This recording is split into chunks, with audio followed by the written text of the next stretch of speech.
तो रात्रि 8 बजे का समय हो चुका है और आपकी एसएससी जीडी की 2025 के लिए साथियों क्लास का आगाज भी हो चुका है। तो मैं कहूंगा अगर आपने अंतिम रूप से ये फैसला कर लिया है कि इस बार आपका सिलेक्शन हो जाए, यानी कि आप बेरोजगार से साथियों रोजगार आपको मिल जाए और एक अच्छी नौकरी आप मिल जाए और आप चाहते हैं कि आप अपना साथियों सेटलमेंट कर ले, यानी कि बेरोजगारी का धब्बा आपके दिल से या मैं कहूंगा साथियों आपके माथे से हट जाए और आप 39,000 में से एक सीट अपनी लेना चाहते हैं, तो आज की इस वीडियो को साथियों शुरू से लेकर अंत तक देखिएगा। मेरा मानना है कि आज की इस वीडियो में साथियों मैक्सिमम क्वेश्चंस ऐसे होंगे जो आपको अपने एग्जाम में साथियों देखने को मिलेंगे। तो सबसे पहले रोज की तरह हिंदी, उसके बाद जीके जीएस करंट अफेयर और उसके बाद रीजनिंग और उसके बाद मैथ। तो साथियों क्लास का आगाज हो चुका है। सभी लोग साथियों अगर क्लास में आपने एंट्री की है तो सभी लोग साथियों देख लीजिए, पहला सवाल आपकी स्क्रीन पर है, आंसर देने की कोशिश कीजिए।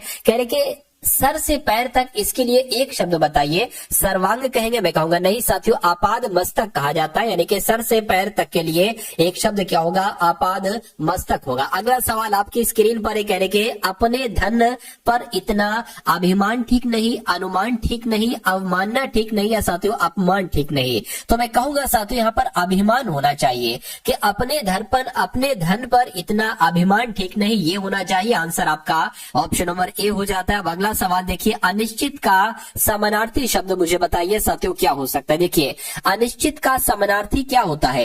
एक तो साथियों निश्चित हो जाता है इसका विलोम, अगर इसका विलोम पूछा जाता ना तो आप बता देते साथियों निश्चित हो जाता, लेकिन इसका विलोम की यहाँ पर समानार्थक की बात कर रही है तो संदिग्ध हो जाएगा। आंसर आपका जाएगा ऑप्शन नंबर सी के साथ। अगला सवाल आपकी स्क्रीन पर कह रहे कि मुंह पकड़ना, इस मुहावरे का मतलब बता दीजिए क्या हो सकता है। तो भाई सभी का स्वागत है। यहाँ पर अगर बात करें मनोज कुमार, ब्रजेश कुमार, NRY जी के, उसके अलावा साथियों शहनाज नाज है, बॉबी है, अजय है, आलिया है, अंजना है, भूमेश है, मिस्टर तूतू है, पूजा, दीपक, सभी का स्वागत है। ठीक है, चलिए तो अब अगर बात करें अगले नंबर के सवाल की कि अब अगला सवाल आपका क्या है। कह रहे कि मुंह पकड़ना, इसका मतलब क्या होता है। तो मुंह पकड़ने का मतलब होता है किसी को बोलने ना देना, बोलने ना देना, यानी कि राइट आंसर आपका जो जाएगा वो किस ऑप्शन के साथ जाएगा, ऑप्शन नंबर सी के साथ जाएगा। अब उसके बाद देखिए कह रहे कि निम्नलिखित में से मुहावरों और उसका अर्थ साथियों सुमेलित नहीं है, आपको बताना है। यानी कि किसका आपको साथियों यहाँ पर सुमेलित नहीं लग रहा है, मुझे बताइए।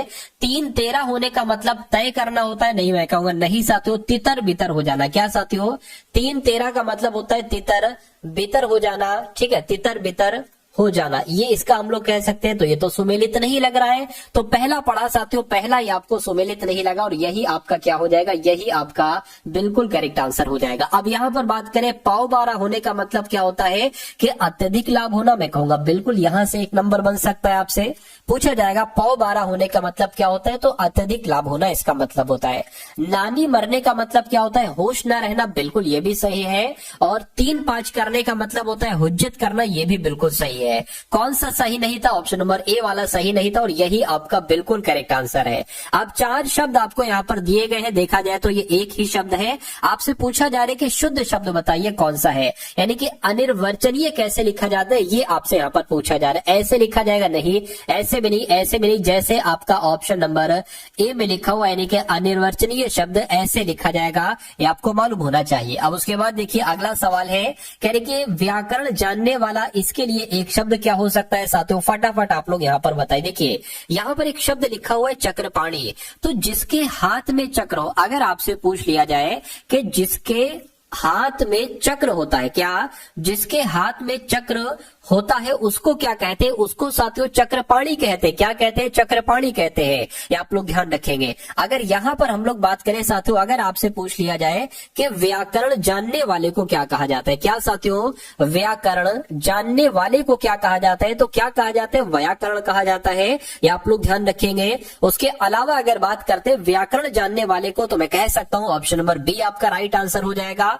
ठीक है ना। और पंडित की जब हम बात करते हैं, मान लीजिए कोई शास्त्र है या कोई विद्या है, उस शास्त्र का उसको अच्छा ठीक ठाक ज्ञान अगर होता है तो उस व्यक्ति को क्या कहा जाता है, पंडित कहा जाता है। यह बात आपको मालूम होना चाहिए। चलिए अब उसके बाद देख लीजिए अगला सवाल है, कह रहे कि कौन सा विलोम युग्म सुमेलित नहीं है, आपको बताना है। साथियों ये वो क्वेश्चन है एकदम टॉप लेवल के जो आपको आपके एग्जाम में देखने को मिलेंगे। यानी कि मैं आपसे वादा करता हूं अगर आप हिंदी के सेक्शन में 20 क्वेश्चन में से 20 क्वेश्चन बिल्कुल सही करना चाहते हैं तो इस क्लास को साथियों डेली आप लोग देखा करिए। अब यहां पर अगर बात करें करके कौन सा विलोम युग्म सुमेलित नहीं, मैं कहूंगा गरल का विलोम क्या यहां पर साथियों क्या होता है, गरल का विलोम ठीक है विरल होता है, ठीक है, या कृपण का विलोम दाता होता है। तो विलोम युग्म सुमेलित नहीं है उसके बारे में आपसे यहां पर पूछा जा रहा है, बताइए। चलिए देखिए, कृपण का विलोम तो दाता होता है, ये तो बिल्कुल सही हो जाएगा। कोप का विलोम कृपा होता है, ये भी बिल्कुल सही हो जाएगा। गंभीर का विलोम अगंभीर भी हम लोग कह सकते हैं। लेकिन गरल की अगर बात करें तो गरल का विलोम यहाँ पर साथियों सही नहीं लग रहा है, विरल गरल का नहीं लग रहा है, ठीक है ना। तो यहाँ पर साथियों ये नहीं सही लग रहा है, तो मैं कहूंगा यही आपका सुमेलित नहीं होगा।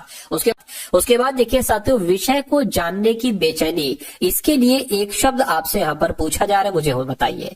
तो प्रयत्नशील होना इसको नहीं कह सकते, विषय को जानने की बेचैनी को प्रयत्नशील होना थोड़ी ना कहते हैं, अविचल होना भी नहीं कहते हैं, संचिष्ट होना भी नहीं कहते। हाँ उत्सुक होना, कि भाई विषय को जानने की बेचैनी है तो उसका मतलब उसके अंदर उत्सुकता है। तो कुल मिला के आंसर अगर आप कहे ऑप्शन नंबर डी के साथ तो मैं कहूंगा बिल्कुल करेक्ट है। और कमेंट साथियों मेरी नजर के सामने से बहुत तेजी से गुजर रहे हैं, सभी का लगभग आंसर यहाँ पर बिल्कुल करेक्ट जा रहा है। उसके बाद देखिए सही वर्तनी वाले शब्द का चयन कीजिए। देखिए जब हम एसएससी जीडी की बात करते हैं ना तो बहुत चुनिंदा टॉपिक है, बहुत कम चैप्टर है हिंदी में। मैं कहूंगा कि अगर उन पूरे चैप्टर को अगर आपको तैयार करना है तो ये क्लास आपको डेली देखना है। गिने चुने टॉपिक है, बहुत अधिक हिंदी नहीं है। कठिन हिंदी तो ये समझ लीजिए एसएससी जीडी के एग्जाम में है ही नहीं, ठीक है ना। तो जितनी हिंदी है सब आपको ऐसे पढ़ा दूंगा कि बिल्कुल पानी की तरह साथियों आप बहुत आराम से क्वेश्चंस करेंगे अपने रियल एग्जाम में। अब यहाँ पर अगर बात करें, देखिए व्यावसायिक की अगर बात करें कैसे लिखा जाता है, ये तो व्यावसायिक ये सही लग रहा है, ये नहीं सही लग रहा है, ये भी नहीं, ये भी नहीं। तो मैं कहूंगा कौन से शब्द की वर्तनी सही है, ऑप्शन नंबर ए वाले की वर्तनी बिल्कुल करेक्ट है। उसके बाद देखिए साथियों अगला सवाल है, कह रहे कि दक्षिण का कोणार्क मंदिर मुगल कला का अद्भुत नमूना है, या वास्तुकला का अद्भुत नमूना है, या पाश्चात्य कला का अद्भुत नमूना है, या हस्तकला का अद्भुत नमूना है। यानी कि खाली जगह में कौन सा शब्द आ जाएगा फटाफट आप लोग बता दीजिए। तो मैं कहूंगा यहाँ पर वास्तुकला आना चाहिए, क्योंकि दक्षिण का कोणार्क मंदिर ये वास्तुकला का अद्भुत नमूना है। उसके बाद देखिए कमल की, यानी कि अब आपको बताना है कि कमल की दंड, क्या कमल की दंड दिए गए वाक्यांश के लिए एक शब्द आपको बताना है, कमल की दंड के लिए एक शब्द क्या हो सकता है। तो मैं कहूंगा मृणाल आपका राइट आंसर हो जाएगा। यानी कि अगर आपके एग्जाम में ये सवाल आए तो जवाब मैंने आपको बता दिया, फिर मत कहिएगा कि सवाल आया और आपने बताया नहीं। और ये मैं कहूंगा ये सवाल आपके एग्जाम में सातु आएगा। कमल की दंड को क्या कहा जाता है, मृणाल कहा जाता है। क्योंकि कुछ क्वेश्चंस ऐसे आते हैं जिनको बहुत कम बच्चे जानते हैं, अगला देखिए कह रहे कि शून्य का साथियों समानार्थी इसमें से क्या हो सकता है, मुझे बताइए फटाफट साथियों कमेंट करके बताइए। चलिए देखिए जब हम यहाँ पर बात करते हैं वीर की, तो वीर के समानार्थी शब्द कौन कौन से होते हैं। वीर की अगर साथियों हम लोग बात करें, वीर को सहचर कहा जाता है। क्या कहा जाता है, वीर को सहचर कहा जाता है। और वीर की अगर बात करें कहीं ना कहीं साथियों वीर को सहेल भी कहा जाता है। क्या, सहेल भी कहा जाता है साथियों वीर को। पराक्रमी की अगर बात करें तो पराक्रमी की अगर बात करें साथियों यहाँ पर पराक्रमी को भी बहुत सारे नामों से जैसे कि जाना जाता है, जिसके प्रतापी हो गया ऐसे करके ना। तो मैं कहूंगा शून्य का समानार्थी क्या होगा, शून्य का मतलब हम लोग यहाँ ना कहीं साथियों खाली कह सकते हैं, क्योंकि शूर भी नहीं होगा, पराक्रमी भी नहीं होगा, वीर भी नहीं होगा। उसके बाद देखिए सही वर्तनी वाले शब्द का चयन कीजिए। तो कौन सा शब्द आपको बिल्कुल सही लग रहा है। हर्षित कैसे लिखा जाता है, तो मैं कहूंगा हर्षित तो साथियों ऐसे लिखा जाता है, और ऐसे कहां पर लिखा हुआ है, ऑप्शन नंबर बी में लिखा हुआ है। तो इस प्रकार जिनका आंसर यहाँ पर है ऑप्शन नंबर बी तो बिल्कुल करेक्ट है। अगला देखिए अच्छा बुरा सबको एक सा समझना, यह अर्थ किस मुहावरे से प्रकट होता है, बताइए। सबको एक डंडे से हाँकना, सब नौबत होना, सब बाग नजर आना, या सब धन बाई पसेरी होना। तो यहां पर अगर बात करें साथियों देखिए सबको एक डंडे से हाँकना ये होगा, क्या आंसर होगा फटाफट बताइए। चलिए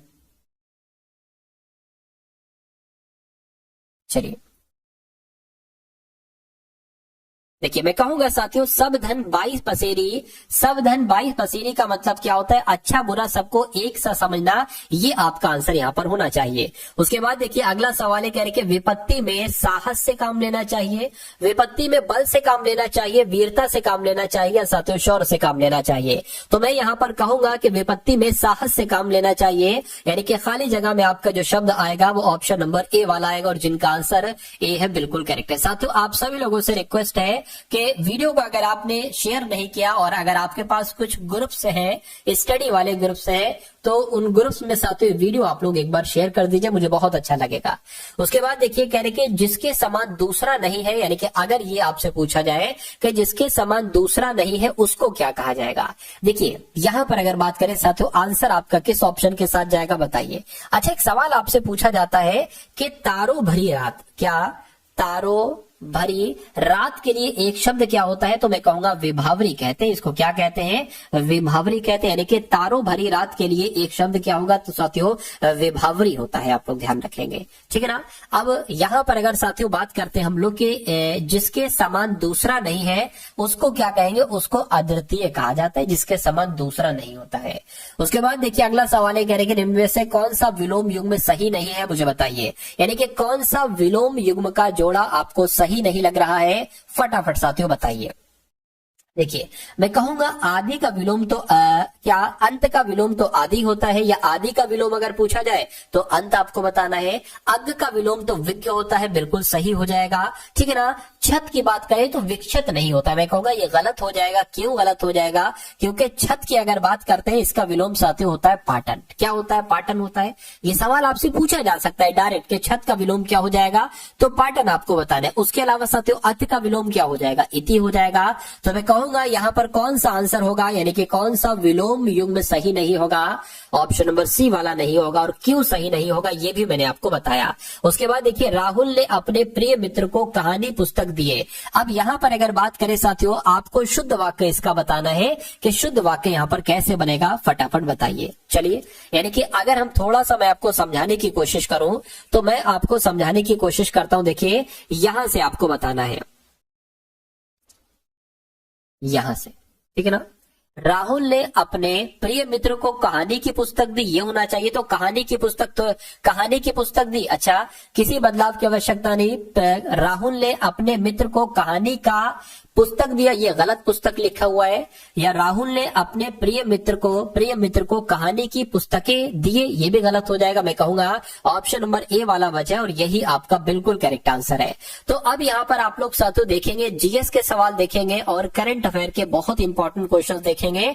चलिए तो पहला सवाल है, कह रहे कि अंतरराष्ट्रीय पुनर्निर्माण एवं विकास बैंक यानी कि international bank for reconstruction and development को सामान्यतः इनमें से किस नाम से जाना जाता है। तो मैं कहूंगा साथियों इसको किस नाम से जाना जाता है, इसको वर्ल्ड बैंक यानी कि विश्व बैंक के नाम से जाना जाता है, ये आपको मालूम होना चाहिए। उसके बाद देखिए कह रहे कि राम खेलिया ये किस राज्य का एक लोक नृत्य है। तो राम खेलिया जो लोक नृत्य है ये कहां पर किया जाता है साथियों, ये बिहार में किया जाता है। कहां पर, तो राम खेलिया बिहार का एक लोक नृत्य हो गया, ये आप लोग ध्यान रखेंगे, ठीक है ना। चलिए उसके बाद देखिए अगला सवाल है आपके स्क्रीन पर, कह रहे कि तमिलनाडु का सबसे लोकप्रिय लोकनृत्य इसमें से कौन सा है।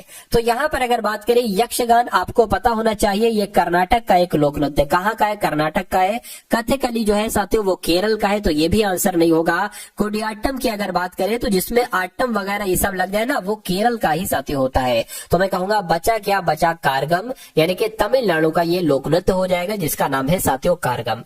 उसके बाद देखिए कह रहे कि बारडो छम का लोकनृत्य, यानी कि ये कहाँ का लोकनृत्य है, बारडो छम जो लोक नृत्य है साथियों, फटाफट मुझे बताइए। देखिए यहाँ पर अगर साथियों हम लोग बात करते हैं ना सिक्किम की, सिक्किम के एक नृत्य है जो आपसे बहुत पूछा जाता है, आपसे पूछा जाएगा कि छू फाट नृत्य कहां पर किया जाता है, छू फाट नृत्य कहां पर किया जाता है, तो सिक्किम में किया जाता है।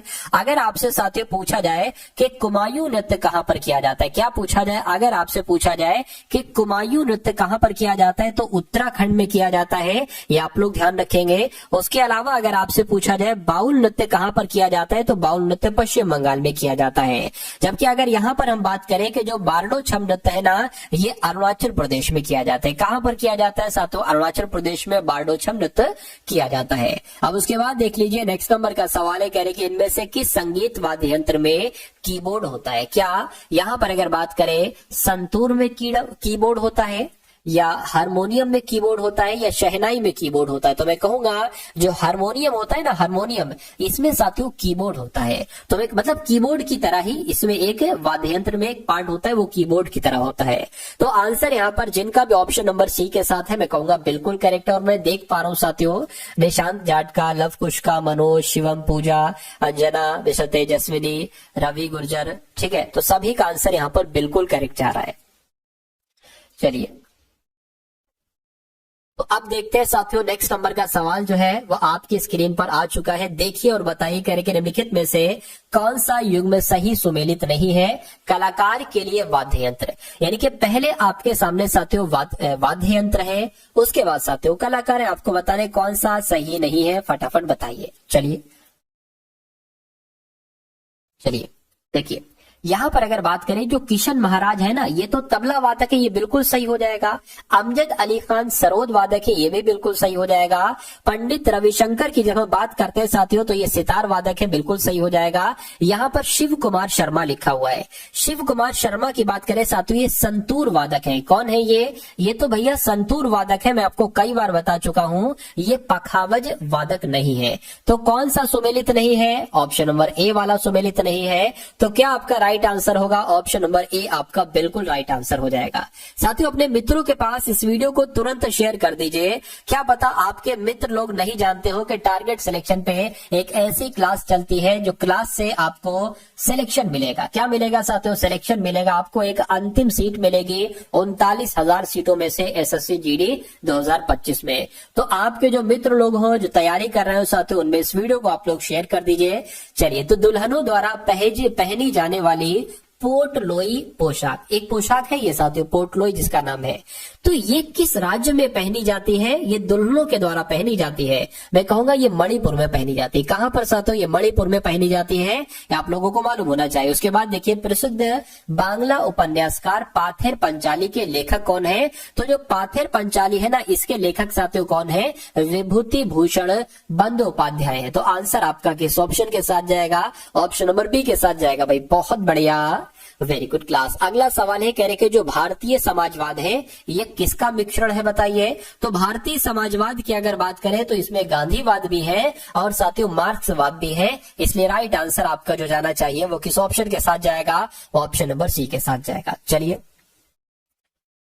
अब उसके बाद देखिए अगला सवाल है, कह रहे कि कौन सी मिट्टी को भैया रेगुर मिट्टी कहा जाता है। तो रेगुर मिट्टी की अगर बात करें, मैं कहूंगा काली मिट्टी को साथियों क्या कहा जाता है? रेगुर मिट्टी कहा जाता है। ये आपका बिल्कुल करेक्ट आंसर हो जाएगा, ठीक है ना। और जिनका भी आंसर यहाँ पर ऑप्शन नंबर बी के साथ है या बी सोच रहे कि आंसर है, मैं कहूंगा बिल्कुल करेक्ट है। अगला देखिए, कह रहे कि प्रयागराज में त्रिवेणी संगम किसका संगम माना जाता है? 2 नदियों का, 3 नदियों का, 4 नदियों का या 5 नदियों का बताइए। मैं कहूंगा प्रयागराज में गंगा, यमुना, सरस्वती का संगम होता है, ठीक है ना। तो मैं कहूंगा ये तो 3 नदियां हो गई, 3 नदियां हो गई। तो ऑप्शन नंबर बी आपका राइट आंसर हो जाएगा, जिसमें लिखा हुआ है 3 नदियां।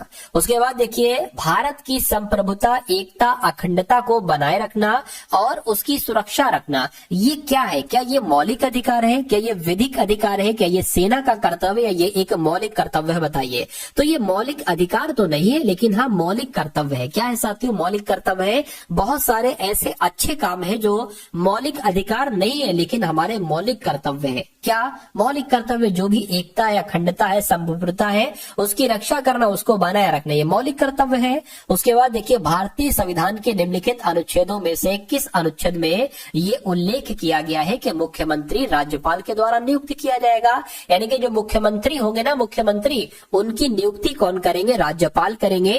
ये बात कौन से अनुच्छेद में लिखी है? बस इतनी सी बात आपसे पूछी जा रही है। मैं कहूंगा ये बात अनुच्छेद 164 में लिखी हुई है कि मुख्यमंत्री की नियुक्ति राज्यपाल के द्वारा की जाएगी। तो कुल मिला के जिनका आंसर है ऑप्शन नंबर सी, तो बिल्कुल करेक्ट है। अगला सवाल आपकी स्क्रीन पर बताइए, कह रहे कि हम वहां हैं जिसे हमारे विचारों ने बनाया है, इसलिए आप जो सोचते हैं उस पर ध्यान दें, शब्द गौण है, विचार रहते हैं वे दूर तक जाते, ऐसा किसने कहा था। बस ये थोड़ी सी चीज, ये पूरा हल्का सा पैराग्राफ आप लोग ध्यान रखेंगे शुरू का, और आपसे ये पूरा पैराग्राफ लिखा होगा आपके एग्जाम में, और आपके सामने 4 ऑप्शन होंगे और आपसे पूछा जाएगा ऐसा किसने कहा था। तो आपको एक नाम बता देना है किसका, स्वामी विवेकानंद जी का, यानी कि ये कथन किसका है, ये लाइंस किसने कही थी, तो स्वामी विवेकानंद जी ने कही थी। उसके बाद देखिए 1929 में दिल्ली की केंद्रीय विधानसभा में किन 2 स्वतंत्र सेनानियों ने स्मोक बम फेंके थे।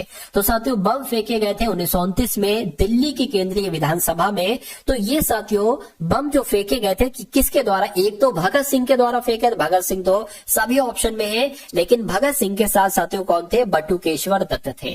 कौन थे, बटुकेश्वर दत्त थे, इसलिए राइट आंसर आपका जो जाएगा वो ऑप्शन नंबर सी के साथ जाएगा। चलिए भाई बहुत बढ़िया, वेरी गुड क्लास। अगला सवाल है, अब यहाँ पर कुछ क्वेश्चंस हम लोग देख लेते हैं करंट अफेयर के, क्योंकि मैं आपको बता चुका हूं साथियों पूरे जीएस के 20 सवाल आएंगे, जिसमें से कुछ नहीं 5 से 7 क्वेश्चन तो आपके करंट अफेयर के आएंगे। तो मैं जो डेली आपका मॉक टेस्ट लेता हूं ना साथियों, उसमें मैं लगभग 5-6 क्वेश्चन करंट अफेयर के भी रखता हूं, और मैं कहूंगा कि जितना करंट मैं आपको पढ़ा दूं उतना अगर आप पढ़ लेते हैं अच्छे तरीके से, तो आपका एग्जामिनर जो है, जो आपका पेपर बनाएगा, प्रश्न पत्र जो एग्जामिनर बनाएंगे ना, वो ऐसे ही क्वेश्चन लाएंगे जो आप पहले पढ़ चुके हो। यानी कि मैं धीरे धीरे सब कुछ आपका इंपॉर्टेंट करंट अफेयर जो बनता है वो कंप्लीट करवा दूंगा, और जब वो आपका कंप्लीट हो जाएगा फिर कहीं से भी एग्जामिनर क्वेश्चंस ले ले, आपका पढ़ा हुआ ही साथियों क्वेश्चंस आएगा।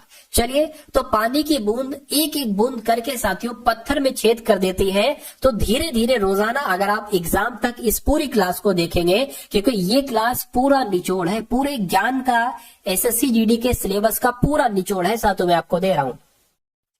तो मैं कहूंगा धीरे धीरे मैं आपको इतना एक्सपर्ट बना दूंगा हर एक सब्जेक्ट में कि आपके लिए बहुत हलवा हो जाएगा एसएससी जीडी का एग्जाम पास करना।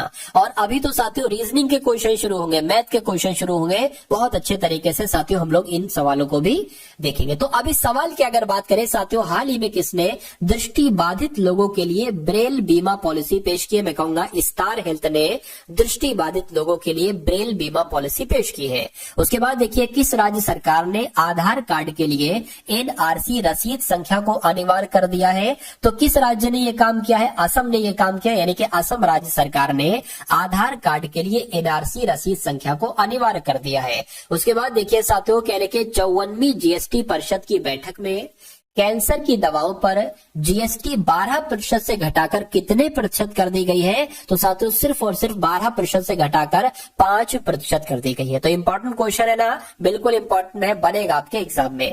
कहने के 45वां फिडे शतरंज ओलंपियाड ये कहां पर शुरू हुआ है, तो साथियों कहां पर, फ्रांस में, हंगरी में या जर्मनी। तो मैं कहूंगा ये कहां पर शुरू हुआ है, ये साथियों हंगरी में शुरू हुआ है। राइट आंसर आपका ऑप्शन नंबर बी हो जाएगा। अगला देखिए, कहने के कौन विश्व का दूसरा सबसे बड़ा 5G स्मार्टफोन बाजार बना है। तो कौन, किसकी बात चल रही है साथियों, मैं कहूंगा अपना भारत है दूसरा, विश्व का दूसरा सबसे बड़ा 5G स्मार्टफोन बाजार बना है। राइट आंसर जिनका ऑप्शन नंबर बी के साथ है, मैं कहूंगा आंसर आपका बिल्कुल करेक्ट भाई, बहुत बढ़िया, वेरी गुड क्लास। तो साथियों जिन क्वेश्चंस का इंतजार था वो क्वेश्चंस आ चुके हैं।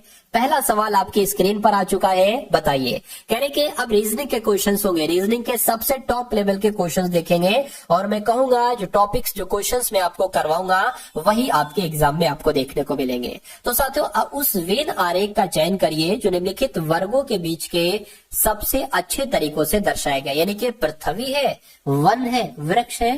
पहला पॉइंट हमें याद रखना है कि जो वन है, जो वृक्ष है, ये सब पृथ्वी के अंतर्गत ही तो आएंगे। तो मान लीजिए ये पृथ्वी हो गई और ये वन हो गए, ठीक है। मान लीजिए अब देखिए कुछ ये वन हो गए और कुछ वन वृक्ष भी तो होते हैं और कुछ वृक्ष वन भी होते हैं, ऐसे भी हम लोग कह सकते हैं। तो मैं कहूंगा कुछ ना कुछ करके ऐसा वेन आरेख बनेगा, और ऐसा कहां पर बना हुआ, यहां पर नहीं, यहां पर नहीं, यहां पर भी नहीं बना हुआ है, मैं कहूंगा ऑप्शन नंबर बी में बना हुआ है।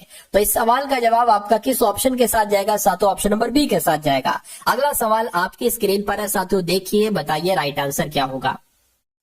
जैसे 11 से यहाँ पर 121 बना दिया गया है, उसी प्रकार 17 से यहाँ पर क्या बनाया जा सकता है, बताइए। मैं आपका कमेंट में इंतजार कर रहा हूं साथियों आपके आंसर का।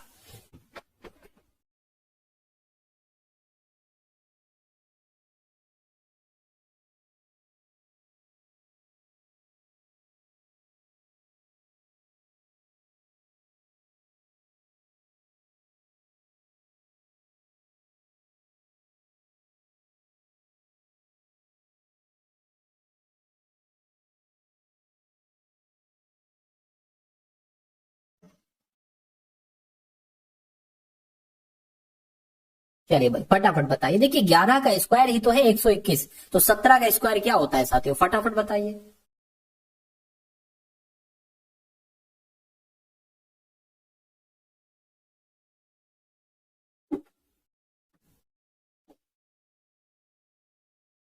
बहुत बढ़िया भाई, बहुत बढ़िया।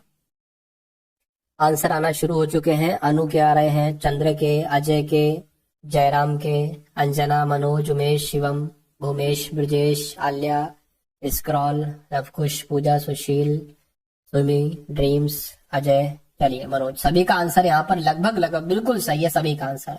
तो मैं कहूंगा साथियों, जैसे 11 को अगर 2 बार हम गुणा में लिखते हैं तो हमें ये वाला नंबर प्राप्त हो जाएगा 11 का स्क्वायर। उसी प्रकार 17 गुणा 17 साथियों कितना हो जाएगा, 289 होता है। और 289 कौन से ऑप्शन में, ऑप्शन नंबर बी वाले में। जब तक मैंने पानी भी पी लिया था। उसके बाद देखिए अगला सवाल है साथियों आपके स्क्रीन पर। इस सवाल को देखिए और फटाफट बताइए कि इस सवाल का जवाब आपका क्या होगा। कहा जा रहा है साथियों यहाँ पर आपसे कि एक निश्चित कोड भाषा में SLAM को 5 7 3 6 3 3 9 लिखा जाता है, तो TOY को क्या लिखा जाए। अच्छा, TOY को भी बता दिया गया है कि TOY को 6 0 4 5 7 5 लिखा गया है। तो आपको बताना है कि CLEAR को क्या लिखा गया है।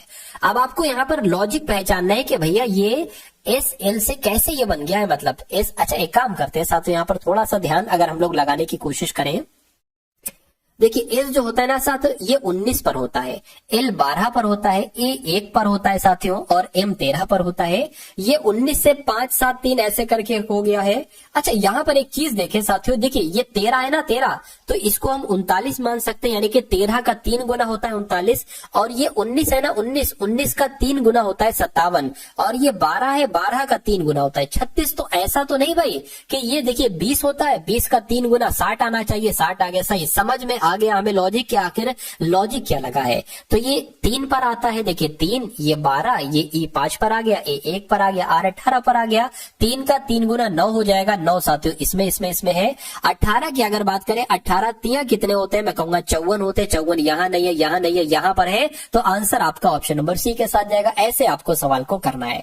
उसके बाद देखिए अगला सवाल है, कहने के साथियों दिए गए पैटर्न का ध्यान पूर्वक अध्ययन करें और उस अक्षर का चयन करें जो इसमें प्रश्न चिन्ह के स्थान पर है। यानी कि यहां पर अगर साथियों हम लोग बात करते हैं ना, इसकी अगर साथियों हम लोग यहां पर बात करें, जैसे कि साथियों DLNG है, उसी प्रकार PXSZ है, HPKR है, और T यहां पर आपको बताना है साथियों कि आखिर यहां पर क्या आएगा, और WD है। तो इसमें साथियों अगर बात करें, D होता है 4 पर, L होता है 12 पर, G होता है 7 पर, N होता है 14 पर, P होता है 16 पर, X होता है साथियों किस पर, 23 पर नहीं 24 पर, S होता है 19 पर, Z होता है साथियों 26 पर, H होता है 8 पर, P होता है 16 पर, K होता है 11 पर, R होता है 18 पर, T होता है 20 पर, W होता है 23 पर, D होता है 4 पर। अच्छा देखिए 4 से ये 12 हुआ है, यानी कि 8 प्लस हुआ है, 16 से ये 24 हुआ है, 8 प्लस हुआ है, 8 से 16 हुआ, 8 प्लस हुआ है। तो सिंपल सा है, इसमें 8 प्लस कर दोगे यानी कि 28 आ जाएगा। और 28 पर पता क्या होता है, देखिए 26 पर तो साथियों Z होता है, 27 पर फिर A आ जाएगा, और 28 पर साथियों B आ जाएगा। तो मैं कहूंगा 28 आया है तो B यहां पर आपका आंसर होगा। बाकी इसको तो हमने चेक ही नहीं किया साथियों कि यहां पर आखिर क्या आ रहा था, हमें वहीं से आंसर मिल गया। चलिए भाई अब अगला सवाल देखिए आपके स्क्रीन पर है, इसमें आखिर क्या लॉजिक लगा है थोड़ा सा पहचानने की कोशिश करिए। कहने के CALM को DCOQ लिखा जाता है, ठीक है। उसके बाद कह रहे तो आपको बताना है कि उसी कूट भाषा में COOK को क्या लिखा जा सकता है, बताइए।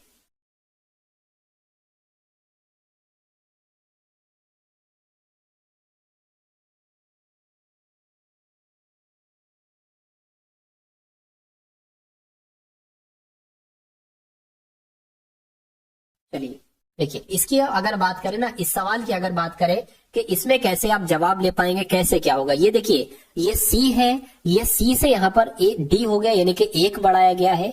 ये A है, A से यहाँ पर साथियों C हो गया है यानी कि 2 बढ़ा दिया गया फिर एकदम से। अरे भाई A B C, उसके बाद L 12 पर होता है, O 15 पर होता है, फिर अब 3 बढ़ा दिया गया यहाँ पर। M 13 पर होता है, Q 17 पर होता है यानी कि 4 बढ़ा दिया गया है। तो इसमें भी वही लॉजिक हमें निकालना है। C में 1 जोड़ेंगे तो D आ जाएगा, O में साथियों अब हमें 2 जोड़ना है तो कितना Q आ जाएगा, यानी कि DQ यहाँ पर है और कहीं पर ही तो नहीं है साथियों DQ, तो यही आपका आंसर हो जाएगा। बाकी O 15 पर होता है, 3 जोड़ेंगे 18 हो जाएगा, यानी कि R आएगा, और K 11 पर होता है, 4 जोड़ेंगे 15 यानी कि O आएगा। तो कुल मिला के आपका और हमारा आंसर जो है वो ऑप्शन नंबर साथियों B के साथ है। चलिए अब उसके बाद देखिए अगला सवाल है, कह रहे कि 1 है, 2 है, फिर 9 आ गया, फिर साथियों 64 आ गया। तो आपको बताने के उसके बाद यहाँ पर कौन सा नंबर आएगा, फटाफट आप लोग यहाँ पर मुझे बता दीजिए। देखिए ये जो यहाँ पर अगर बात करें ना, थोड़ा सा अगर आप ध्यान से साथियों देखेंगे इस सवाल को तो आपको मालूम पड़ जाएगा कि 9 जो होता है ये 3 का स्क्वायर होता है, और अगर इसकी बात करिए, एक काम करिए, फिर 4 की घात 3 होता है ये 64, यानी कि 3 का स्क्वायर हो गया साथियों 9, 4 का क्यूब हो गया साथियों 64। अगर हम बात करें 2 की पावर 1 कर देते तो ये हो जाएगा, ठीक है ना, और 1 की पावर अगर हम 0 रखते तो वो 1 ही होता है। तो हम 1 2 3 4, तो जाहिर सी बात है यहाँ पर 5 आएगा। पावर की बात करें तो 0 1 2 3, तो यहाँ पर 4 आ जाएगा, यानी कि 5 की पावर 4 का मतलब क्या है साथियों, 5 गुणा 5 गुणा 5 गुणा 5, यानी कि 25 गुणा 25, और जब 25 गुणा 25 आप कराओगे तो 625 आता है। तो मैं कहूंगा यहाँ पर 625 आ जाएगा, और 625 कौन से ऑप्शन में है, ऑप्शन नंबर साथियों बी वाले में है। तो ये आपका क्या होगा, ये आपका साथियों बिल्कुल करेक्ट आंसर हो जाता भाई, बहुत बढ़िया, वेरी गुड क्लास। साथियों अगर आप ऐसे ही मेहनत करते रहे तो मैं कहूंगा कि आपकी रीजनिंग बहुत शानदार हो जाएगी, और मैथ में आपको पढ़ाऊंगा वो भी आपकी बहुत शानदार हो जाएगी।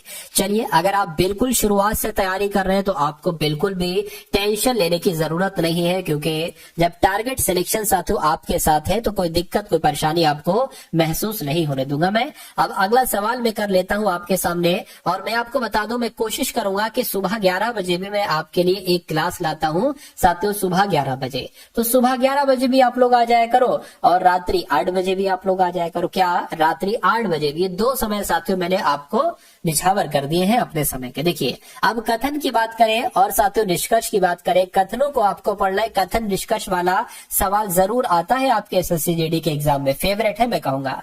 अब क्या क्या कहा जा रहा है, कह रहे कि सभी फल तने हैं। तो मान लेते हैं साथियों ये क्या हो गए, ये फल हो गए, यानी कि सभी फल तने हैं। तो मैं कहूंगा ये भैया सभी फल जो है ना, ये सभी फल तने हो गए, सभी फल तने हो गए। कह रहे कि कुछ फल पत्तियां हैं, तो मैं कह सकता हूं इतने फल हम क्या मान लेते, इतने फल पत्तियां मान लेते। इतने फल क्या हो गए साथियों, इतने फल आपके पत्तियां हो गई। अब निष्कर्ष को पढ़िए और बताइए कौन सा निष्कर्ष सही है, कौन सा निष्कर्ष गलत है। कह रहे कि कुछ तने पत्तियां हैं, कुछ तने तो ये हो गए, कुछ तने पत्तियां, बिल्कुल इतने तने क्या हो जाएंगे, पत्तियां हो जाएंगे। मैं कहूंगा ये सही है। कुछ पत्तियां फल है, कुछ पत्तियां फल है, कुछ पत्तियां फल है, मैं कहूंगा बिल्कुल इतने पत्तियां क्या हो जाएंगी, इतनी पत्तियां फल हो जाएंगी, ये भी बिल्कुल सही हो जाएगा। यानी कि ऐसा कहां पर लिखा हुआ है कि निष्कर्ष 1 और निष्कर्ष 2 दोनों सही है, मैं कहूंगा ऐसा ऑप्शन नंबर डी में लिखा हुआ है। तो आपका राइट आंसर साथियों किस ऑप्शन के साथ जाएगा, ऑप्शन नंबर डी के साथ ही जाएगा। साथियों जिन लोगों ने अभी तक क्लास को लाइक नहीं किया, मैं रिक्वेस्ट करूंगा कि वीडियो को साथियों आप लोग लाइक कर दीजिए। क्या वीडियो को साथियों आप सभी लोग यहाँ पर लाइक कर दीजिए, जिन लोगों ने वीडियो को अभी तक साथियों लाइक नहीं किया। चलिए अब उसके बाद देखते हैं नेक्स्ट नंबर का सवाल है, ये क्या आ गया साथियों। चलिए कोई दिक्कत नहीं है, ये भी एक सवाल है, साथियों। इसको मैं बड़ा कर देता हूं, ठीक है ना। अब मैंने इसको बड़ा कर दिया। अब इस सवाल को आप अच्छे तरीके से देखिए और मुझे आंसर बताइए। सवाल में पूछा यह जा रहा है कि अगर यहाँ पर एक ऐनक रख दिया जाता है, यानी कि एक शीशा रख दिया जाता है, और 6TYGZ2 को आईने में देखा जाता है, शीशे में देखा जाता है, तो ये कैसा दिखाई देगा। इसका सबसे पहला रूल है साथियों, जो सबसे अंत में नंबर होता है ना, वो सबसे पहले दिखाई देगा और उल्टा दिखाई देगा। सबसे अंत में 2 है तो 2 दिखाई देगा सबसे पहले, लेकिन 2 आपको कुछ इस प्रकार का दिखाई देगा। Z की बात करें, Z आपको कुछ इस प्रकार का दिखाई देगा। G की बात करें साथियों, G आपको कुछ इस प्रकार का दिखाई देगा। Y जैसा वैसा दिखाई देगा, ठीक है ना। T जैसा वैसा दिखाई देगा। 6 ऐसा आपको दिखाई देगा। तो ऐसा कौन से ऑप्शन में है, मैं कहूंगा साथियों यहां पर नहीं है, यहां पर नहीं है साथियों, मुझे लग रहा है ऑप्शन नंबर बी में है, तो यहीं पर है और यही आपका बिल्कुल करेक्ट आंसर हो जाएगा। अगला सवाल है, कह रहे कि अब आपको यहां पर साथियों क्या बतलाना है, अब आपको यहां पर बताना है कि INSERT को NIXZTR लिखा जाता है, तो SOCONSECOND को साथियों क्या लिखा जा सकता है, मुझे बताइए। तो यहां पर अगर बात करते हैं साथियों, INSERT हो गया ये, उसके नीचे इसको लिख लो साथियों क्या, आई एक्स, क्योंकि एक तरीके से बात करें एक्स है, जेड टी आर। अब इतनी जानकारी साथियों आपने लिख ली है। अब देखिए जरा, मुझे ऐसा लग रहा है साथियों ये जो आई एन है और ये एन आई है, तो मैं कहूंगा जो चीज यहां पर है वो चीज यहां पर कर दी, जो यहां पर है वो यहां कर दी, वही चीज इसमें लगी हुई है। तभी तो मैंने नजर पहचान ली कि जो यहां पर है साथियों वही यहां पर है। तो क्या और भी कुछ सेम है? फिर मैंने देखा आर टी यहां पर है और टी आर यहां पर है, तो जो चीज यहां पर कर दी वो यहां कर दी। यानी कि अब आपको इतना तो पता चल गया है कि यहां पर ई आ जाएगा, ये वाला ई, और यहां पर एस आ जाएगा, यहां पर डी आ जाएगा, यहां पर एन आ जाएगा। क्या ऑप्शन से हम पहचान सकते हैं? देखिए ये नहीं हो सकता, डीएन नहीं है, यहां पर नहीं है, और डीएन यहां पर भी नहीं, यानी कि आपका आंसर जो बनेगा वो ऑप्शन नंबर ए वाला बनेगा। ठीक है ना, ई एस और ई एस यहां आ गया, डीएन अंत में यहां आ गया। और अगर बात करें साथियों ये बीच में क्या लफड़ा है, तो बीच में 19 से हो गया है साथियों ये एक्स यानी कि 24, यानी कि 5 बढ़ाया गया है। तो सी में अगर 5 बढ़ाएंगे तो एच आएगा, एच यहां पर लिखा हुआ है। उसके बाद अगर बात करें ई से साथियों हो गया है जेड, तो इसमें मेरे हिसाब से 5 घटाया गया है, तो ओ में जब 5 घटाएंगे तो आ जाएगा जे, जे ऑप्शन नंबर ए में लिखा हुआ है। तो जिनका आंसर ऑप्शन नंबर ए है मैं कहूंगा बिल्कुल करेक्ट है। अगला सवाल आपके स्क्रीन पर है साथियों, इस सवाल को देखिए और बताइए राइट आंसर क्या है। पूछा आपसे क्या जा रहा है, पूछा आपसे ये जा रहा है जैसे कि यहां पर अगर बात करें 8 से 70 बन गया है, तो उसी प्रकार साथियों यहां पर कौन से नंबर से आपको बताना है 87 बनेगा। फटाफट साथियों बताइए। चलिए साथियों 8 से 70 बना, ये ध्यान रखिएगा, तो किस नंबर से यहाँ पर 87 बन सकता है फटाफट आप लोग यहाँ पर मुझे बता दीजिए। देखिए यहाँ पर अगर बात करें ये 8 है, और इसको अगर हम साथियों 8 का स्क्वायर करें यानी कि 8 8 64 कर लेते हैं, 8 8 64 कर लेते हैं, और इसमें हम 6 जोड़ देते हैं तो हमें पूरा पूरा ये नंबर मिल जाता है।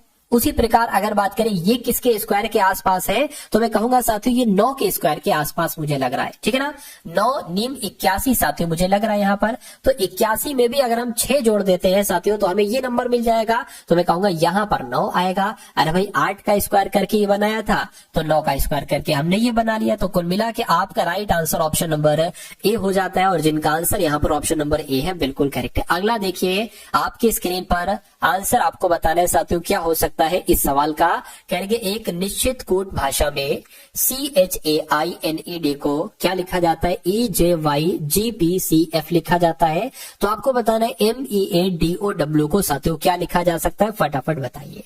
अब यहाँ पर अगर बात करें, मेरा मानना है, मुझे ऐसा लग रहा है साथियों सी से, देखिए CH यहाँ पर लिखा हुआ है ना, तो यहाँ पर EJ बन गया है, यानी कि C 3 पर होता है, E 5 पर होता है, तो 2 बढ़ाया गया है, 2 बढ़ाया गया है।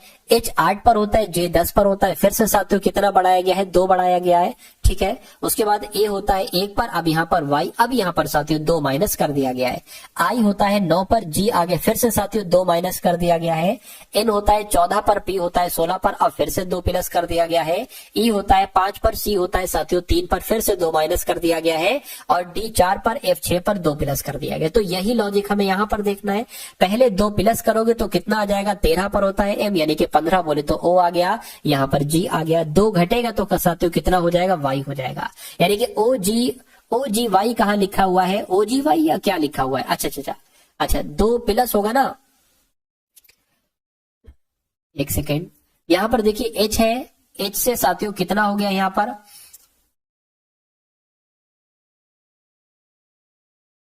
अच्छा समझ गया। अब यहाँ पर एक चीज है साथियों, ये जो लॉजिक यहाँ पर लगा हुआ है ना, देखिए मैं आपको समझा देता हूँ इसमें है क्या, क्यों नहीं यहाँ पर C आया है, G क्यों नहीं आया है। यहाँ पर लिखा हुआ है कि एक निश्चित कूट भाषा में इसको इसके रूप में बदलो, लेकिन यहाँ पर लिखा हुआ है उसी कूट भाषा में इसको किस रूप में बदला जाएगा, यानी कि अब ये लफड़ा जो है ना ये यहां से शुरू होगा, यानी कि इसमें पहले 2 जोड़ेगा फिर 2 घटेगा, तो इसमें 2 जब जोड़ेंगे तो साथियों O आ जाएगा, लेकिन अब इसमें से 2 घटाएंगे तो साथियों C आ जाएगा। OC यहाँ पर है, OC यहाँ पर है, ठीक है ना। अब इसमें फिर साथियों 2 एक तरीके से क्या करेंगे, 2 अब हम एक तरीके से यहाँ पर साथियों घटा देंगे, ठीक है ना। तो जब यहाँ पर साथियों 2 हम घटाएंगे, ठीक है, तो 2 घटाएंगे तो क्या आ जाएगा, Y आ जाएगा। अब यहाँ पर बात करें OCY कहाँ पर लिखा हुआ है, यहाँ पर, और साथियों OCY यहाँ पर लिखा हुआ है, ठीक है ना। उसके बाद साथियों 2 हमने पहले देखिए, सबसे पहले हमने 2 जोड़े फिर 2 घटाए, ठीक है, फिर 2 जोड़े, फिर 2 घटाए, फिर हम क्या करेंगे साथियों, 2 फिर से घटा दिए हमने, y हमें मिल गया, 2 हमने घटा दिए, उसके बाद 2 जोड़ देंगे, यानी कि 2 जोड़ेंगे, इसमें जब साथियों हम d में 2 जोड़ेंगे तो हमें क्या मिल जाएगा, f मिल जाएगा, यानी कि f साथियों हमारे यहाँ पर आ चुका है। उसके बाद साथियों हम क्या करेंगे, 2 फिर से यहाँ पर एक तरीके से घटा देंगे, ठीक है ना। तो हमें m मिल जाएगा, m कहां पर, ऑप्शन नंबर सी वाले में है। तो ये आपका साथियों बिल्कुल करेक्ट आंसर हो जाएगा। सर लाइव क्लास कितने बजे से स्टार्ट होती है? अभी 8 बजे से स्टार्ट होती है आपकी, ठीक है। चलिए उसके बाद देखिए कुछ क्वेश्चंस में मुझे ऐसा लग रहा था दिक्कत है, खैर कोई दिक्कत नहीं, इसको नेक्स्ट में देख लेंगे। अब उसके बाद देखिए अगला सवाल है आपकी स्क्रीन पर, कहने कि यदि ए का अर्थ होगा बी, ठीक है ना, ए का अर्थ होगा साथियों बी, ए का अर्थ होगा योग, तो कुल मिला के साथियों ए का मतलब कहीं पर आपको दिखे योग मतलब प्लस, बी का अर्थ है घटाना, बी आपको देखने को मिले घटाना यानी कि माइनस, और कह रहे हैं साथियों घटाना। उसके बाद क्या अगर बात करें सी यहाँ पर होना चाहिए, तो सी का अर्थ क्या है साथियों गुणा, यानी कि सी अगर आपको देखने को मिले तो गुणा लगा देना, और डी अगर आपको कहीं देखने को मिले तो भाग आपको लगा देना है। अब आपको इस लाइन को साथियों क्या करना है, इस लाइन को आपको सॉल्व करना है। तो यहाँ पर 6 आ गया, सी आया है ना, सी का मतलब गुणा होता है तो गुणा लिख दिया, ब्रैकेट कर दिया।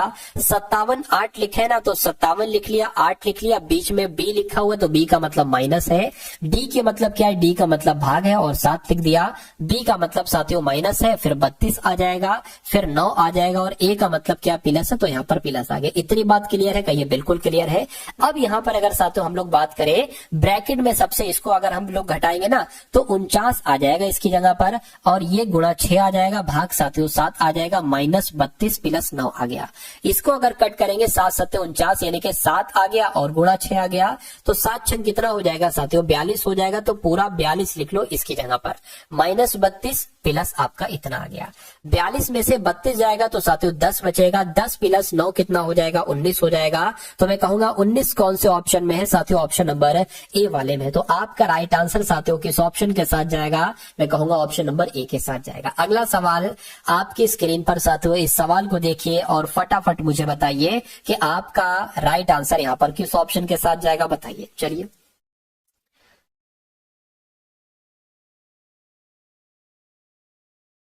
चलिए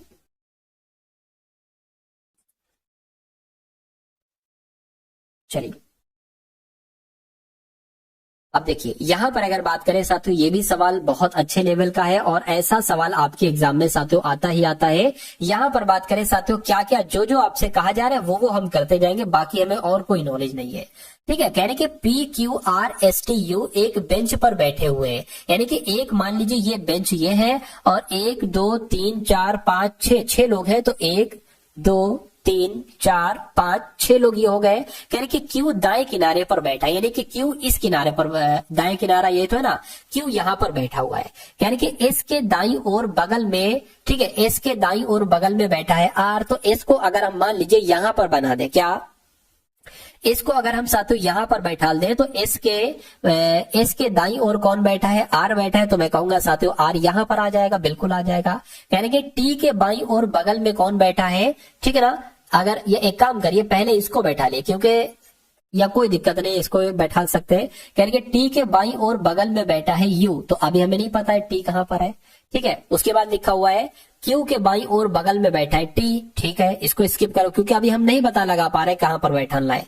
कहने के एस के बाईं ओर बगल में बैठा है पी, तो पी कहां पर साथियों बैठ जाएगा, पी की अगर बात करें पी साथियों यहां पर बैठ जाएगा। इतनी बात क्लियर है, चलिए कोई दिक्कत नहीं। अब थोड़ा सा फिर से पढ़िए क्या कहा जा रहा था। कहते एस के दाईं ओर बगल में बैठा है आर, बैठा दिया, टी के बाईं ओर बगल में बैठा है, टी के बाईं ओर बगल में बैठा है यू। अगर हम साथियों यहां पर टी को यहां पर बैठा लें, ठीक, और यू को यहां पर बैठाना पड़ेगा, तभी तो कह रहे हैं टी के बाईं ओर बगल में बैठा है यू, ठीक है, और क्यू के बाईं ओर बगल में बैठा है टी, क्यू के बाईं ओर बगल में बैठा है साथियों टी, यानी कि क्यू का अगर हम क्यू को यहां पर बैठा लेंगे तभी तो क्यू के बाईं ओर बगल में टी को बैठा पाएंगे, ठीक है।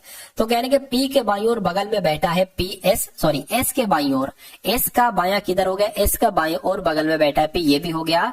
तो बाएं किनारे पर कौन है, अच्छा देखिए 1 2 3 4 5 6, 6 लोग थे, 6 लोग हमने बैठा दिए। और यहाँ पर पहले यही कहा जा रहा था कि क्यू दाएं छोर पर बैठा है, तो क्यू अभी भी दाएं छोर पर बैठा है। तो कह रहे कि बाएं किनारे पर कौन है, मैं कहूंगा बाएं किनारे पर पी है, तो पी आपका यहाँ पर बिल्कुल करेक्ट आंसर हो जाएगा। और जिनका भी आंसर है ऑप्शन नंबर डी है, बिल्कुल करेक्ट है। ठीक है ना, तो सभी की ये समझ में आ गया है। जय हिंद भाई, जय हिंद। ठीक है, सभी की समझ में आ गया। अगर सभी की समझ में आ गया तो बहुत अच्छी बात है।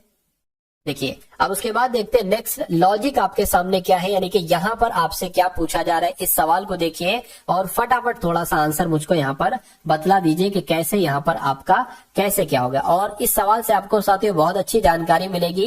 देखिएगा अभी मैं आपको बतलाने वाला हूं। चलिए, तो ये सवाल मैंने यहां पर सेट कर लिया है। अब देखिए कह रहे कि उस पासे का चयन करिए जिसे निम्नांकित पत्रक शीट को मोड़कर मोड़ने पर प्राप्त किया जा सकता है। यानी कि ये एक घन है, यानी कि जो ये चीज है ना वही ये चीज है, बस ये ओपन है यानी कि खुला हुआ पासा है और ये बंद पासा है, बस इतनी सी बात है साथियों। तो कुल मिला के हमारा कहने का मतलब साथियों ये है, कहने का मतलब साथियों ये है कि अगर इस खुले हुए पासे को हम बंद करते हैं यानी कि इस फॉर्म में बनाते हैं तो कौन कौन से पासे बन सकते हैं। क्या ये पासा बन सकता है, क्या ये बन सकता है, ये बन सकता है या ये बन सकता है, बस इतनी सी बात साथियों आपको बताना है। देखिए अगर हम मान लेते हैं, अगर हम आपसे पूछे कि इस वाले पासे को बंद करने पर क्या ये वाला पासा बनेगा या नहीं बनेगा, तो सबसे पहले आप क्या बताओगे, आप कहोगे 6 का विपरीत होता है 1। यानी कि अगर आपको पासे में 6 दिख रहा है तो 1 नहीं दिखना चाहिए। अगर 1 दिख रहा है तो वो उसको कट कर दो, वो पासा नहीं बन पाएगा। अगर पासे में 3 दिख रहा है तो 4 नहीं दिखना चाहिए क्योंकि 3 का विपरीत होता है 4। ठीक, बचा 5, 5 का विपरीत हो जाएगा यहाँ पर। तो अब देखिए 1 का विपरीत क्या है, 1 का विपरीत है साथियों, 1 का विपरीत क्या है, ये इधर का हो गया। हाँ, 1 का विपरीत 6 है तो 1 का विपरीत 6 नहीं दिख रहा है, कोई दिक्कत, सही है। 2 का विपरीत क्या है, 5 है, 5 नहीं दिख रहा है, ठीक है। 4 का विपरीत 3 है, 3 नहीं दिख रहा है, यानी कि ये वाला पासा बन सकता है इसको मोड़कर। अब इसकी बारी है, कह रहे के 4 लिखा हुआ है, 4 का विपरीत 3 है, नहीं दिखना चाहिए, लेकिन 4 का विपरीत 3 दिख गया तो ये वाला पासा नहीं बन सकता है, इसकी बात करेंगे। 2 का विपरीत क्या है, 5 है, नहीं दिख रहा है, ठीक है। उसके बाद साथियों 1 का विपरीत 6 है तो 6 नहीं दिख रहा है। 3 का विपरीत साथियों 4 है, नहीं दिख रहा है, यानी कि ये वाला पासा भी बन जाएगा। और यहाँ पर अगर साथियों बात करते हैं 1 का विपरीत 6 है, नहीं दिखना चाहिए, 1 का विपरीत 6 दिख रहा है तो ये वाला पासा भी नहीं बन सकता। मैं कहूंगा ए वाला पासा बन सकता है और सी वाला पासा बन सकता है। ऐसा कहां पर लिखा हुआ है साथियों, ऑप्शन नंबर बी में लिखा हुआ है, ठीक है ना। तो ऐसा सवाल साथियों आता है, ऐसे सवाल आते हैं। अगर आप इन सवालों की प्रैक्टिस करते रहेंगे डेली तो मैं कहूंगा कि स्पीड आपकी बहुत तेज हो जाएगी। फिर आप साथियों नैनो सेकंड में समझ लीजिए। नैनो सेकंड का कहने का मतलब यह है कि इधर सवाल को देखा और इधर तुरंत कैलकुलेशन कर ली और 30-40 सेकंड में, 45 सेकंड में, 50 सेकंड में उसका आंसर दे दिया, ठीक है ना। अगर कठिन सवाल होता है तो उसके लिए कभी कभी 1.5 मिनट भी लग जाता है, कोई दिक्कत नहीं है। कुछ सवाल ऐसे होते हैं कि 40, 50, 60 सेकंड में सॉल्व हो जाते हैं। चलिए अब अगर बात करते हैं साथियों इस सवाल की, तो अब यहाँ पर आपके सामने मैथ के क्वेश्चन शुरू हो चुके हैं। कौन से क्वेश्चन साथियों, मैथ के क्वेश्चन यहाँ पर आपके स्टार्ट हो चुके हैं। अब इस सवाल की बात करें, कह रहे कि 15 मापों के माध्य की गणना करने पर 50 सेंटीमीटर मान प्राप्त हुआ, लेकिन ये पाया गया कि एक माप को 61 सेंटीमीटर के बजाय 46 सेंटीमीटर दर्ज कर लिया गया। तो सही माध्य आपको बताना है साथियों क्या होगा। चलिए देखिए यहां पर अगर साथियों हम लोग बात करें, कह रहे कि 15 मापों का माध्य कितना है, 15 मापों का यहाँ पर जो माध्य बताया गया है वो 50 बताया गया है। अगर मैं आपसे पूछूं कि 15 मापों का कुल मिला के योगफल कितना हो जाएगा, तो 15 की गुणा हमें 50 से करना पड़ेगी। 15 पंजे 75 हो गया और 1 लग गया, यानी कि 15 मापों का कुल योग कितना है साथियों, 750 है। अब उसके बाद यहाँ पर कहा यह गया है कि यह पाया गया है बाद में, लेकिन यह पाया गया है कि 61 सेंटीमीटर के बजाय 61 सेंटीमीटर के बजाय 46 सेंटीमीटर दर्ज किया गया।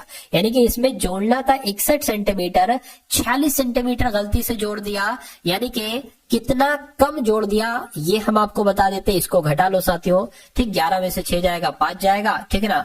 और यहाँ पर 1 यानी कि 15 इसमें कम जोड़ दिया, 61 जोड़ना था लेकिन 46 जोड़ दिया गया, 15 इसमें कम जोड़ दिया गया, तो आप इसमें 15 जोड़ दीजिए तो 750 प्लस 15 कितना हो जाएगा, 60, 65 हो जाएगा। मैं कहूंगा 15 से इसको भाग कर दीजिए, ठीक है ना। 15 पंजे 75 हो जाएगा, एक बचेगा, फिर 15 हो गया 15, ठीक है, 15 पंजे 75 हो गया और ये 15 एकम 15 हो गया, तो 91 इसका सही माध्य निकला। पूछा गया था सही माध्य क्या होगा, तो 91 सेंटीमीटर इसका सही माध्य होगा। तो इस प्रकार जिनका आंसर ऑप्शन नंबर ए के साथ है बिल्कुल करेक्ट है। चलिए, पास नहीं कर पाते, ये प्रॉब्लम होती है। तो जब आप क्वेश्चन की प्रैक्टिस करेंगे ना ज्यादा से ज्यादा, तभी हो पाएगा पॉसिबल। मेरा तो नंबर आ रहा भी यूपी में, अच्छी बात है भाई। चलिए, अब इस सवाल को साथियों देख लेते हैं कि आखिर इस सवाल का जवाब कैसे क्या हो पाएगा। आपसे कहा जा रहा है यहाँ पर यदि संख्याएं हैं 5 है, 7 है, 9 है, 12 है, 13 है और टी भी एक संख्या है और कहने के 20 है, कहने के इनका औसत है, ठीक है ना, इनका औसत ये ऐसे करना चाहिए, टी है, ठीक है, इनका औसत टी है, इनका औसत में लिख देता हूं, क्वेश्चन थोड़ा सा अधूरा है। इनका औसत टी है, इनका औसत टी है, तो टी का मान क्या है, यानी कि आपसे कुल मिला के साथियों टी का मान आपसे पूछा जा रहा है। तो मैं कहूंगा अगर देखिए 5 + 7 + 9 + 12 + 13 + टी + 20, ये कितने संख्या है साथियों, 1 2 3 4 5 6 7 यानी कि 7 है। तो जब आप इनको जोड़ोगे तो कितना साथियों बन जाएगा, और कहा गया है साथियों इनका जो माध्य औसत है ना वो टी है, यानी कि टी यहाँ पर आ जाएगा, ठीक है ना। तो ये 7 की गुणा टी से होगी तो साथियों 7 टी बन जाएगा, बराबर करके इन सबको जोड़ दो तो 20 13 कितना हो जाएगा, 30 और 33, 33 और 12 कितना हो जाएगा, 35, 45, 45 कितना हो जाएगा साथियों, 55, यानी कि 55 बोले तो एक कम कर दो साथियों, 54 हो गया, 54 और 12 कितना हो गया, 54 12 साथियों जोड़ लीजिए, 6 आ गया, 6 यानी कि 66 हो गया। तो मैं कहूंगा 66 + टी यहाँ पर आ गया।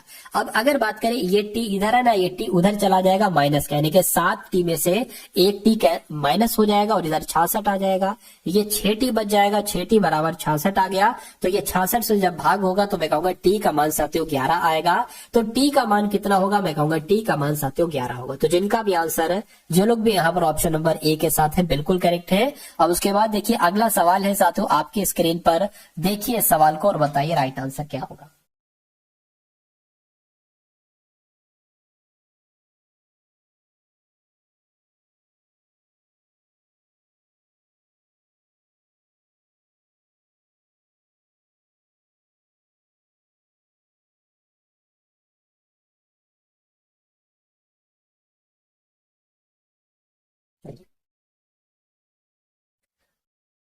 चलिए, तो अब यहां पर अगर बात करें क्या कहा जा रहा है, कह रहे कि एक वस्तु 8800 रुपए में बेची जाती है जो उसके क्रय मूल्य का 5/7 है। कितना है साथियों, 5/7 है। तो हानि आपसे यहाँ पर पूछी जा रही है। अगर हम साथियों मान लेते हैं क्रय मूल्य कितना है, क्रय मूल्य x है, क्रय मूल्य कितना है, ये तो साथियों कितना है, ये तो आपका एक तरीके से विक्रय मूल्य 88 जो है ना, ये विक्रय मूल्य। मान लीजिए साथियों कि अगर यहाँ पर हम लोग बात करते हैं कि क्रय मूल्य आपका कितना है, क्रय मूल्य मान लीजिए साथियों x है, तो कह रहे हैं कि साथियों जो 8800 रुपए में बेची जाती है, ठीक है, बेची गई जो उसके क्रय मूल्य का, यानी कि 8800 रुपए में जो बेची जाती है ये उसके क्रय मूल्य का, यानी कि x का 5/7 है। इतनी बात क्लियर है, बिल्कुल क्लियर है। अब देखिए अब की तो बराबर है, क्रॉस मल्टीप्लाई, यानी कि 7 की गुणा इससे हो जाएगी, 8800 गुणा 7 आ गया और ये 5 यहाँ पर आ जाएगा और बराबर ये x हो जाएगा। x क्या है साथियों, क्रय मूल्य है, यानी कि इसको कैलकुलेट करोगे तो आपको क्रय मूल्य आपको मिल जाएगा। फिर आपके पास विक्रय मूल्य भी है और क्रय मूल्य भी है, और हानि आप बहुत आराम से निकाल लेंगे। इसको कट कर लो, 5 एकम 5 हो गया, 3 जाएगा 38 हो जाएगा, 5 सत्ते 35, 3 जाएगा 30 हो जाएगा, 5 छंग 30, 0 लग गया। यानी कि 176 की गुणा साथियों 7 से करा लीजिए, ठीक है, 176 की गुणा बोले तो 1760 की गुणा साथियों 7 से करा लीजिए। 7 छंग आपका 42 हो जाएगा, 7 सत्ते 49, 53 हो गया साथियों, 7 एकम 7 और ये आपका 12 हो गया। यानी कि मैं कहूंगा क्या कि क्रय मूल्य साथियों कितना निकला आपके सामने है, क्रय मूल्य कितना निकला साथियों, 12,320 क्रय मूल्य निकला और विक्रय मूल्य कितना था, 8800 था, ठीक है ना, 8800 था। तो जब किसी वस्तु को आप 12,320 रुपए में खरीद रहे हैं और बेच रहे हैं 8800 रुपए में, तो जाहिर सी बात है हानि तो होगी। तो कितनी हानि होगी यही तो आपसे पूछा जा रहा है। 8800 इसमें से मत घटा दीजिए, 0 आ गया, 2 आ गया, 13 में से 8 जाएगा तो 5 बचेगा, 11 में से 8 जाएगा तो साथियों 3 बचेगा, यानी कि मैं कहूंगा 3520 रुपए की हानि हुई है। तो बस इसी को साथियों क्या आपको करना है, इसी को आपको साथियों प्रतिशत में बदलना है। प्रतिशत में बदलना है साथियों, हम 100 से गुणा कर देंगे, ठीक है ना। हम 100 से साथियों इसकी गुणा कर देंगे और नीचे एक तरीके से यहाँ पर क्या आ जाएगा, क्रय मूल्य आ जाएगा। तो 12320 ये आपका नीचे आ गया। इस जीरो से साथियों ये आपका जीरो कैंसिल हो जाएगा, इस जीरो से आपका ये जीरो साथियों कैंसिल हो गया, ठीक है ना। चलिए अब यहां पर अगर बात करें साथियों, अब इसको इससे कैंसिल करना है, मैं कहूंगा 2 से कट करें, 2 एकम 2, 2 सत्ते 14, 2 छंग 12 कैंसिल हो गया, 2 छंग 12, 2 एकम 2 हो गया, 2 छंग 12 हो गया, ठीक है ना। ये भी कैंसिल हो गया। फिर से 2 से कट करिए जरा, इसको अगर कट करें 2 2 3 6 0, 2 8 16 हो गया। इसको अगर कट करें 2 8 16 और 2 8 16, ठीक है ना। इतनी बात क्लियर है। अब अगर 11 से कट करें 11 8 हो जाएगा और 11 दूना 22, फिर ये 8 आ गया, 11 8 28 हो गया। यानी कि आपके सामने है 8 गुणा 100, ये वाला 100, 8 गुणा 100 बटे 28 हो गया। अब इसको आपको साथियों कैलकुलेट करना है बस, और आपको बाकी काम कुछ नहीं करना है। यानी कि इसको कर लो, आंसर आपका आपके सामने आ जाएगा। थोड़ी सी हमें जगह की जरूरत है तो थोड़ी सी हम यहाँ पर साथियों क्या कर लेते हैं, जगह कर लेते हैं। इसको आपको कैलकुलेट करना है। 2 से कट करेंगे 14 आ जाएगा, यहाँ पर 50 गुणा 8 आ जाएगा, ठीक है ना। अब एक काम करते हैं साथियों, 2 से एक बार और कट करते हैं, ये 7 आ गया, यानी कि 50 चौक 20 हो गया, सॉरी 200 हो गया और ये 7 आ गया, ठीक है। तो ऐसा कहीं पर क्या लिखा हुआ है साथियों, ये हमने ज्यादा काट दिया है। इसको देखिए ऐसा हम लोग कर सकते हैं, 7 नीचे आ गया, 7 दूना 14 हो गया, ये 20 है, कितना जाएगा 6 जाएगा, 7 7 49, 7 8 आपका 56 आ गया, कितना बचा 4 बचा। तो मैं कहूंगा 28 सही 4/7 आपका आंसर आएगा। 28 सही 4/7 प्रतिशत आपका आंसर आएगा। और ऐसा कहां पर लिखा हुआ है, ऐसा आपका ऑप्शन नंबर सी में लिखा हुआ है। ये थोड़ा सा सही टाइप नहीं हो पाया है, टाइपिंग ऐसे होना चाहिए, ये ऐसे लिखा होना चाहिए 28 सही 4/7 प्रतिशत। तो 28 सही 4/7 प्रतिशत मैंने निकाल दिया है। तो कुल मिला के ये आपका आंसर आएगा। ऐसे आपको साथियों करना है। अब उसके बाद देखिए नेक्स्ट नंबर का साथियों सवाल है आपकी स्क्रीन पर। इस सवाल को देखिए और बता दीजिए कि आंसर आपका किस ऑप्शन के साथ जाएगा। अभी तक आपको साथियों कोई दिक्कत, कोई तकलीफ, कोई परेशानी, कोई बात जो आपके समझ में नहीं आई है तो फटाफट बताएंगे आप लोग। चलिए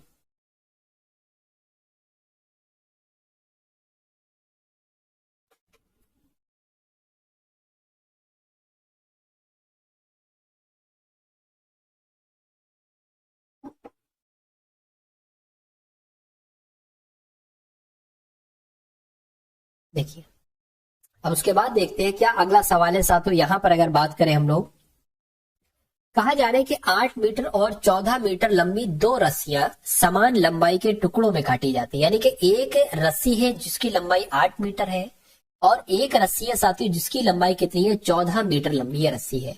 यानी कि लंबाई के टुकड़ों को काटा जाती है, रस्सियां समान लंबाई के टुकड़ों में काटी जाती है, ठीक है, कोई दिक्कत नहीं है।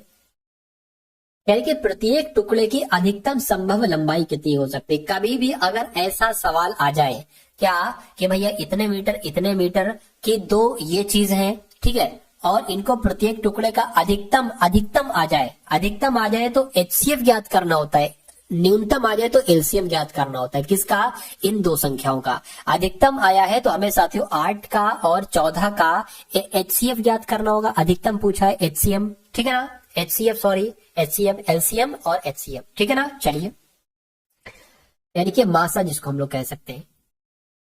चलिए तो कैसे साथियों क्या करें, 8 और 14 इसको साथियों 2 से कट करते हैं, 2 चौक 8 हो गया, कितना हो गया साथियों 2 चौक 8 हो गया और 2 सत्ते 14 हो गया। अब अगर अगला कट करेंगे तो ये तो 4 से कट होगा लेकिन ये 7 से कट होगा, इसलिए हम यहीं पर स्टॉप लगा देंगे क्योंकि ये एलसीएम नहीं ज्ञात करेंगे, एचसीएफ ज्ञात कर रहे हैं। तो इसका साथियों एचसीएफ कितना निकला, मैं कहूंगा 2 निकला और 2 ही आपका बिल्कुल करेक्ट आंसर हो जाएगा। तो अगर ऐसा सवाल आता है तो ऐसे ही आपको आंसर बताना होगा। उसके बाद देखिए नेक्स्ट नंबर का साथियों सवाल है आपके स्क्रीन पर। इस सवाल को देख लीजिए और मुझे बता दीजिए कि आपका राइट आंसर यहां पर किस ऑप्शन के साथ जा सकता है, बताइए। चलिए देखिए कह रहे कि एक व्यक्ति एक निश्चित दूरी को 60 किलोमीटर प्रति घंटा की चाल से तय करता है। यानी कि चाल यहाँ पर अगर बात करें तो कितनी दे रखी है साथियों, चाल यहाँ पर जो सबसे पहली चाल दी गई है वो 60 किलोमीटर प्रति घंटा की चाल दी गई है। और कह रहे हैं कि वापसी में, यानी कि एक मान लीजिए दूरी है, अगर ये जब इधर से जाता है तो 60 किलोमीटर प्रति घंटा की रफ्तार से जाता है, लेकिन जब वापसी करता है उधर से इधर को आता है तो 40 किलोमीटर की रफ्तार से आता है। यानी कि जाता तो 60 की स्पीड से है, आता है 40 किलोमीटर प्रति घंटा की स्पीड से। तो कह रहे कि पूरी यात्रा के लिए उसकी औसत चाल कितनी होगी। देखिए औसत चाल का एक सूत्र होता है, मैं आपको बता देता हूं। औसत चाल का एक सूत्र होता है, मैं आपको बता देता हूं साथियों, 2x और y बटे x प्लस y। ये x क्या है, ये पहली चाल है, ठीक है ना। ये y क्या है, y दूसरी चाल है। बस हो गया काम। 2 गुणा x क्या है, पहली चाल यानी कि 60, गुणा y क्या है, दूसरी चाल यानी कि 40 बटे x प्लस y। पहली चाल दूसरी चाल को अगर जोड़ दोगे तो मैं कहूंगा 60 प्लस 40 बोले तो 100 यहां पर आ जाएगा।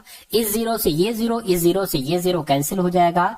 4 छंग 24, 24 दूना 48, यानी कि मैं कहूंगा 48 किलोमीटर प्रति घंटा ये औसत चाल आ जाएगी। और यही आपसे पूछा गया था और यही आपका बिल्कुल करेक्ट आंसर हो जाता है भाई। बहुत बढ़िया, वेरी गुड क्लास। अगला सवाल है आपकी स्क्रीन पर और आज की इस वीडियो का ये अंतिम क्वेश्चन है साथियों, अंतिम क्वेश्चन है ये आज की इस वीडियो का।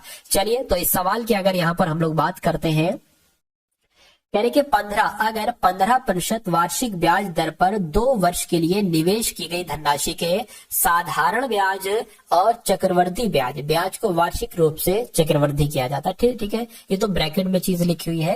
कह रहे कि चक्रवृद्धि ब्याज और साधारण ब्याज और चक्रवृद्धि ब्याज के बीच अंतर 225 है, तो वो धनराशि कितनी है।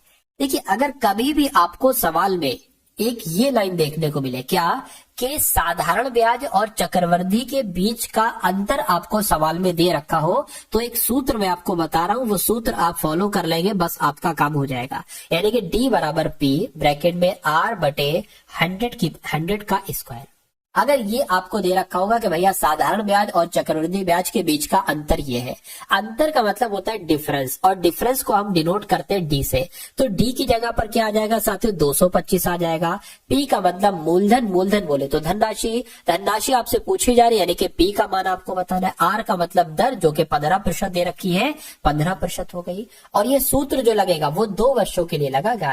यानी कि अगर ऐसा लिखा होगा कि 2 वर्षों के लिए साधारण ब्याज और चक्रवृद्धि ब्याज के बीच का अंतर ये है, तो साथियों बटे में क्या आ जाएगा, 100 आ जाएगा और ये स्क्वायर हो जाएगा। यहाँ पर इतनी बात क्लियर है, ये बिल्कुल क्लियर है। उसके बाद आपने लिखा 225 बराबर पे। अब यहाँ पर अगर बात करें 15 का स्क्वायर, 100 का स्क्वायर, 15 का स्क्वायर 225 हो जाएगा, 100 का स्क्वायर साथियों कितना हो जाएगा, 10,000 हो जाएगा। बस इतना हो गया आपका, इतना हो गया ना, ठीक है। अब इतना हो गया तो इसको साथियों कैसे अगर कैलकुलेट करें, यहाँ पर अगर बात करें थोड़ा सा आपको देखना होगा। चलिए